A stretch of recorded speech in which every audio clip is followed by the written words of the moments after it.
Alhamdulillahilladzi hassa ala Ramadan wa nahana 'anil fawahishi wal isyan. Asyhadu an la ilaha illallah wahdahu la syarikalah wa asyhadu anna Muhammadar Rasulullah, amma ba'du.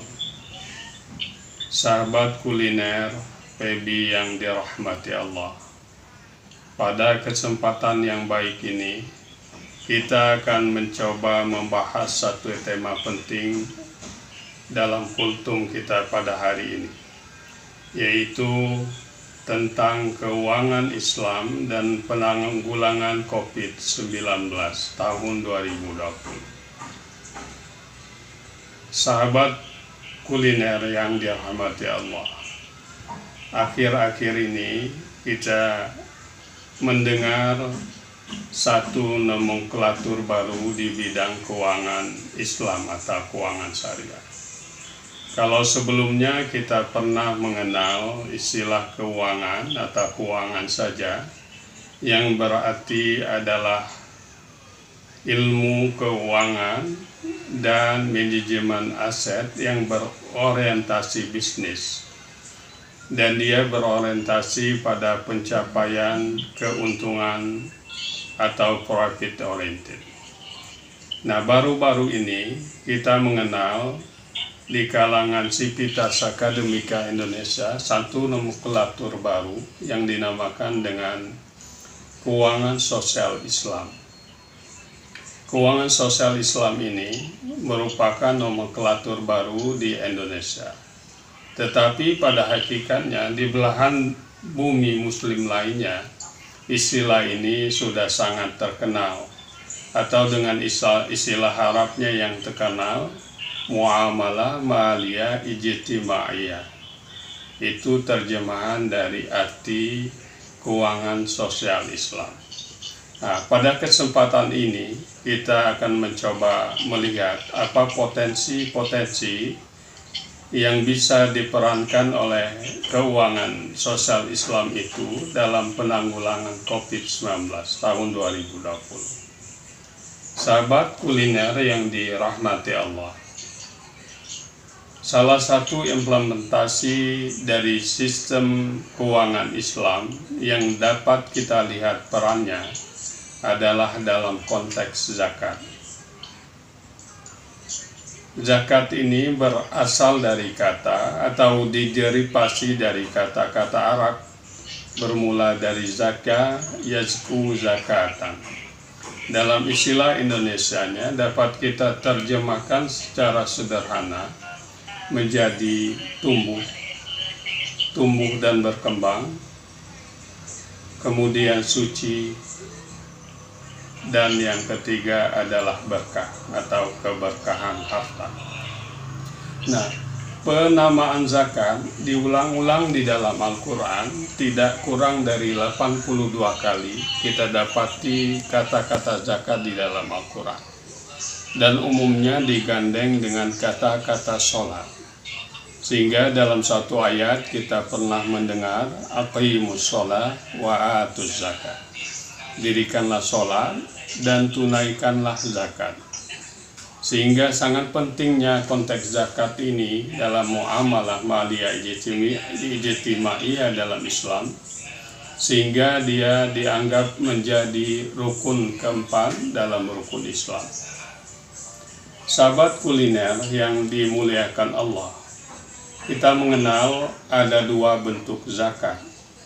Yang pertama adalah zakat mal atau zakat atas pribadi, yang biasa kita bayarkan pada deadline-nya hingga sebelum kita menunaikan sholat Id atau Idul Fitri.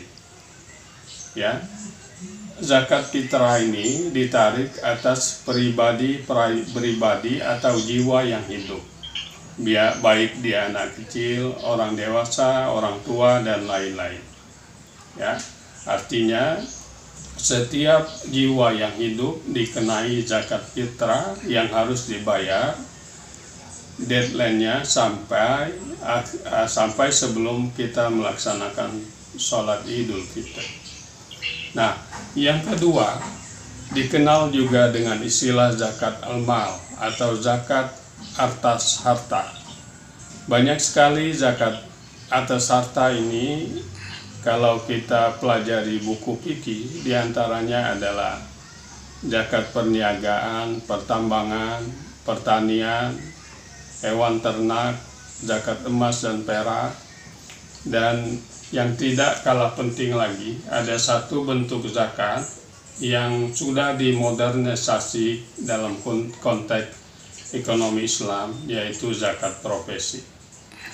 Nah, zakat mal ini sangat potensial, mempunyai potensi yang sangat besar dalam penanggulangan COVID-19. Jika telah terpenuhi syarat-syarat berikut, yaitu milik penuh atau al-milkutan, kemudian tumbuh dan berkembang, kemudian nisabnya ekuivalen dengan 85 gram emas, kemudian sudah dimiliki 1 tahun penuh, maka wajib ditunaikan zakatnya.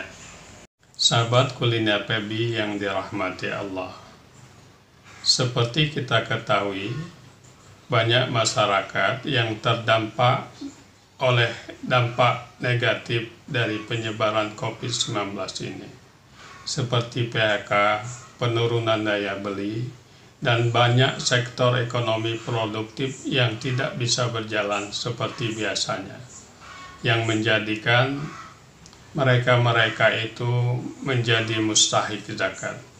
Mekanisme distribusi fungsional tersebut dapat dioptimalkan dengan instrumen zakat. Dalam konteks ini, penanggulangan COVID-19 dapat ditanggulangi dengan mekanisme distribusi fungsional dalam konteks keuangan sosial Islam.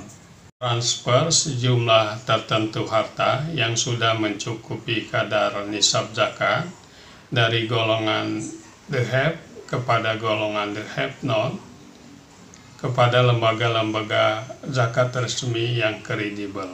Lembaga resmi tersebut selanjutnya akan menyalurkannya kepada asnaf samaniyah atau kepada 8 golongan yang menjadi mustahik zakat dengan niat membantu saudara-saudara kita yang terdampak COVID-19. Kita dapat sekaligus menunaikan kewajiban agama kita dengan cara membayar zakat. Zakat dapat menjadi instrumen keuangan sosial Islam dan menjadi solusi bagi dampak penanggulangan COVID-19. Dalam kesempatan ini, saya ingin mengajak kita menunaikan zakat dan sekaligus juga meringankan beban saudara-saudara kita yang terdampak pandemi COVID-19. Dalam episode ini, sebelum ditutup, saya ingin mengajak kepada adik-adik, marilah kita kuliah di PEBI, Faithful Professional with Integrity. Wabillahi taufiq wal hidayah. Wassalamualaikum warahmatullahi wabarakatuh.